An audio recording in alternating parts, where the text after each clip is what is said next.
everyone, I'm Christina from HungryForever Bangalore, and today we are here at Esplanade, an absolutely gorgeous little restaurant located in Indranagar, and we can't wait to try it out. So let's go!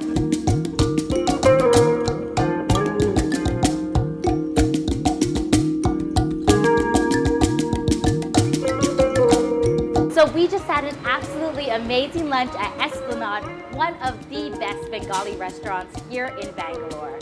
If you're a fan of seafood, we're telling you that you absolutely cannot miss out on this. Some of the items on the menu that we absolutely enjoyed was the sea bass, as well as the pomfret, and you can't go wrong with prawns.